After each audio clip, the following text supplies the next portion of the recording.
The Twits, Part 2.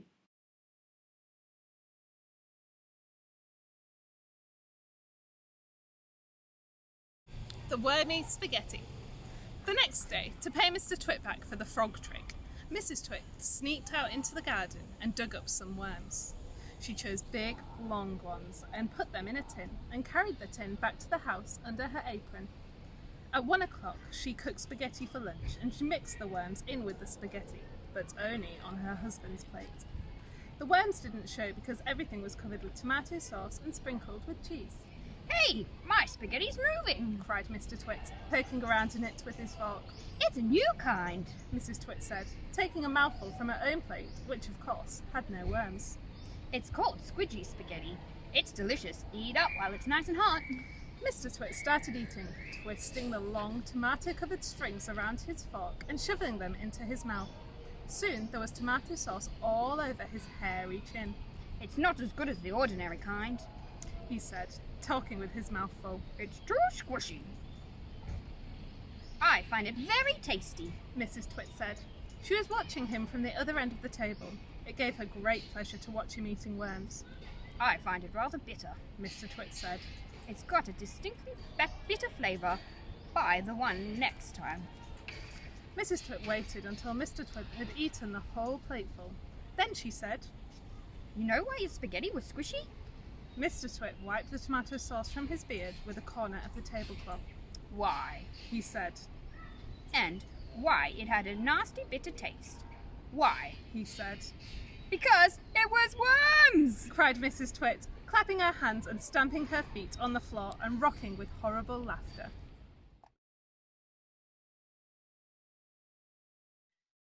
The Funny Walking Stick.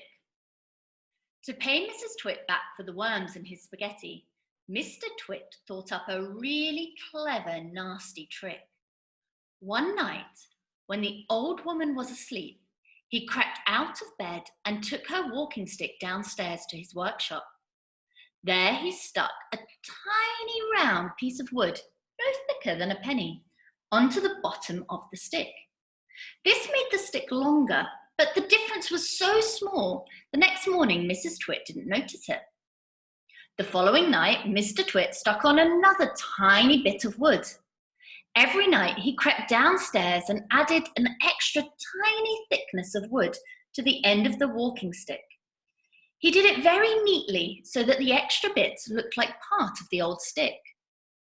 Gradually, but oh so gradually, Mrs. Twit's walking stick was getting longer and longer.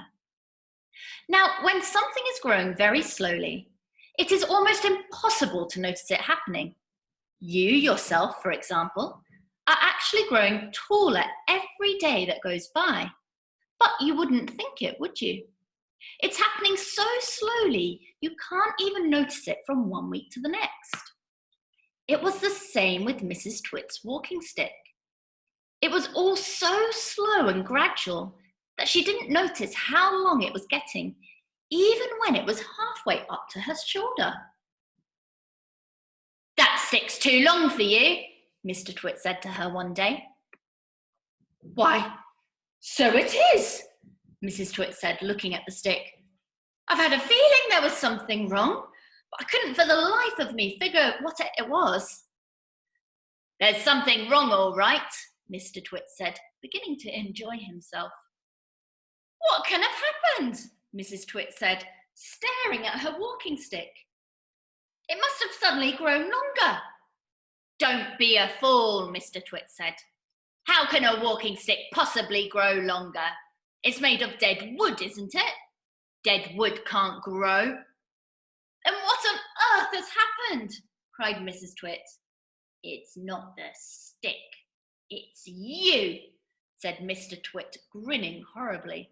It's you that's getting shorter. I've been noticing it for some time now.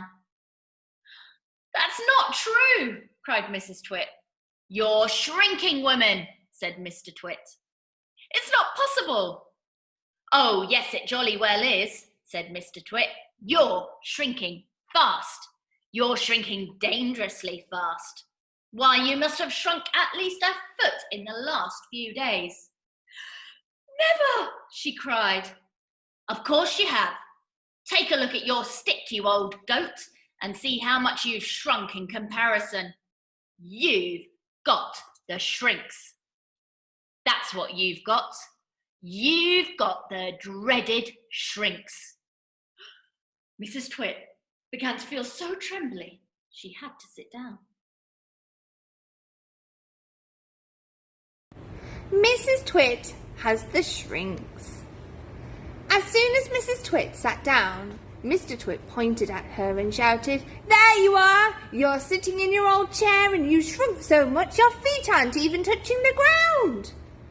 Mrs. Twit looked down at her feet. And by golly, the man was right. Her feet were not touching the ground.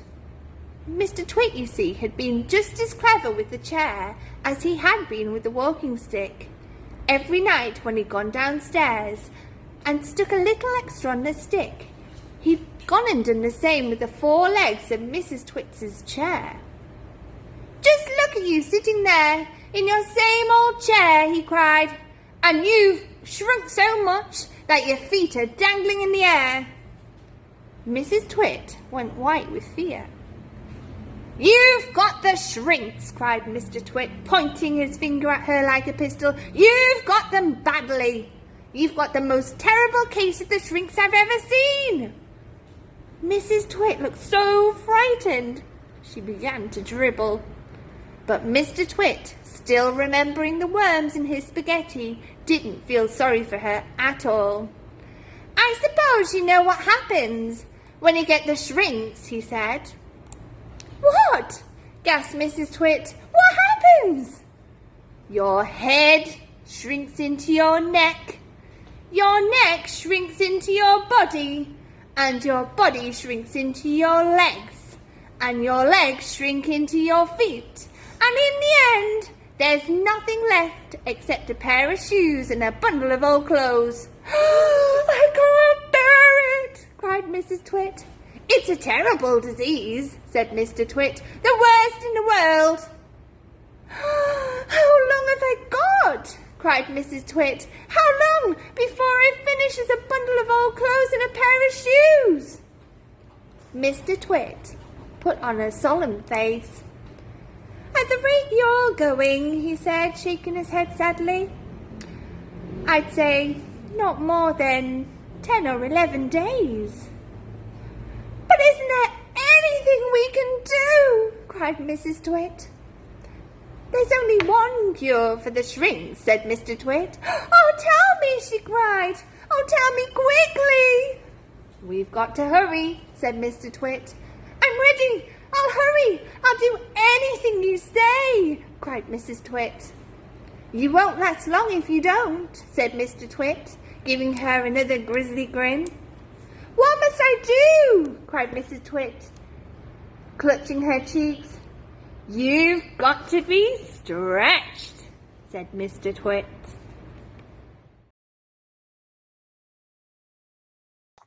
Mrs. Twit gets a stretching. Mr. Twit led Mrs. Twit outdoors, where he had everything ready for the great stretching. He had 100 balloons and lots of string. He had a gas cylinder for filling the balloons, and he'd fixed an iron ring into the ground. "Stand here," he said, pointing to the iron ring. Then he tied Mrs. Twit's ankles to the iron ring. When that was done, he began filling the balloons with gas. Each balloon was on a long string, and when it was filled with its gas, it pulled on its string, trying to go up and up. Mr. Twit tied the ends of the strings to the top half of Mrs. Twit's body. Some he tied round her neck, some under her arms, some to her wrists, and some even to her hair. Soon there were 50 coloured balloons floating in the air above Mrs. Twit's head. "Can you feel them stretching you?" asked Mr. Twit. I can, cried Mrs. Twit. "They're stretching me like mad." He put on another 10 balloons. The upward pull became very strong. Mrs. Twit was quite helpless now. With her feet tied to the ground and her arms pulled upwards by the balloons, she was unable to move. She was a prisoner, and Mr. Twit had intended to go away and leave her like that for a couple of days and nights to teach her a lesson. In fact, he was just about to leave when Mrs. Twit opened her big mouth and said something very silly. "Are you sure my feet are tied properly to the ground?" she gasped. "If those strings around my ankles break, it'll be goodbye for me." And that's what gave Mr. Twit his second nasty idea. Mrs. Twit goes ballooning up. "There's enough pull here to take me to the moon." Mrs. Twit cried out. To take you to the moon? Exclaimed Mr. Twit. What a ghastly thought! We wouldn't want anything like that to happen. Oh dear me, no. "We most certainly wouldn't." Cried Mrs. Twit. "Put some more string around my ankles, quickly. I want to feel absolutely safe." Very well, my angel. Said Mr. Twit.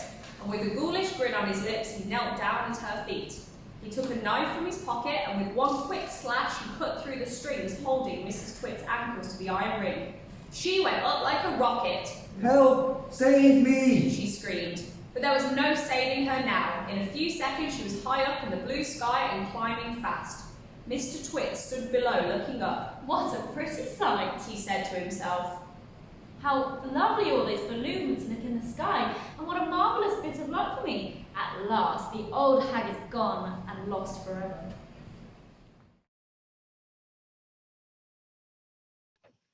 Mrs. Twit comes ballooning down.